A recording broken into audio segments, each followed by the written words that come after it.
1 Korintus pasal 6 ayat 1-11. Mencari keadilan pada orang-orang yang tidak beriman.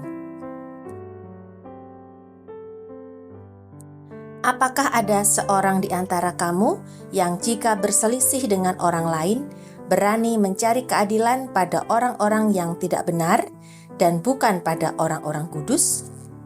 Atau tidak tahukah kamu bahwa orang-orang kudus akan menghakimi dunia? Dan jika penghakiman dunia berada dalam tangan kamu, tidakkah kamu sanggup untuk mengurus perkara-perkara yang tidak berarti? Tidak tahukah kamu bahwa kita akan menghakimi malaikat-malaikat? Jadi, apalagi perkara-perkara biasa dalam hidup kita sehari-hari. Sekalipun demikian, jika kamu harus mengurus perkara-perkara biasa, kamu menyerahkan urusan itu kepada mereka yang tidak berarti dalam jemaat. Hal ini kukatakan untuk memalukan kamu. Tidak adakah seorang di antara kamu yang berhikmat, yang dapat mengurus perkara-perkara dari saudara-saudaranya? Adakah saudara yang satu mencari keadilan terhadap saudara yang lain, dan justru pada orang-orang yang tidak percaya? Adanya saja perkara di antara kamu yang seorang terhadap yang lain telah merupakan kekalahan bagi kamu. Mengapa kamu tidak lebih suka menderita ketidakadilan? Mengapakah kamu tidak lebih suka dirugikan? Tetapi kamu sendiri melakukan ketidakadilan dan kamu sendiri mendatangkan kerugian, dan hal itu kamu buat terhadap saudara-saudaramu. Atau tidak tahukah kamu bahwa orang-orang yang tidak adil tidak akan mendapat bagian dalam kerajaan Allah? Janganlah sesat. Orang cabul, penyembah berhala, orang berzinah, banci, orang pemburit, pencuri, orang kikir, pemabuk, pemfitnah, dan penipu tidak akan mendapat bagian dalam kerajaan Allah. Dan beberapa orang di antara kamu demikianlah dahulu.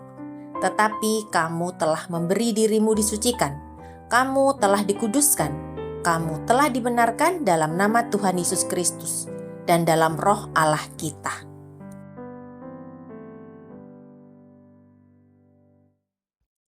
Ayat 12-20. Nasihat terhadap percabulan.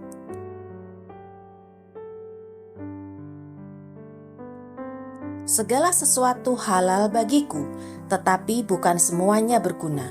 Segala sesuatu halal bagiku, tetapi aku tidak membiarkan diriku diperhamba oleh suatu apapun. Makanan adalah untuk perut, dan perut untuk makanan. Tetapi kedua-duanya akan dibinasakan Allah. Tetapi tubuh bukanlah untuk percabulan, melainkan untuk Tuhan, dan Tuhan untuk tubuh.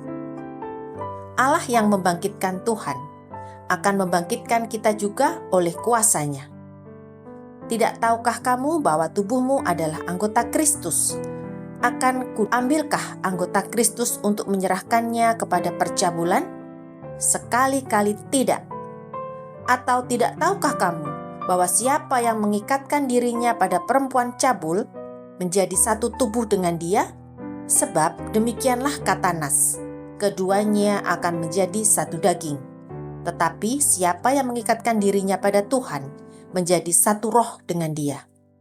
Jauhkanlah dirimu dari percabulan. Setiap dosa lain yang dilakukan manusia terjadi di luar dirinya.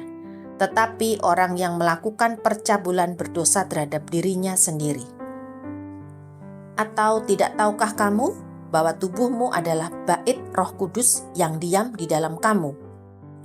Roh Kudus yang kamu peroleh dari Allah, dan bahwa kamu bukan milik kamu sendiri, sebab kamu telah dibeli dan harganya telah lunas dibayar. Karena itu, muliakanlah Allah dengan tubuhmu.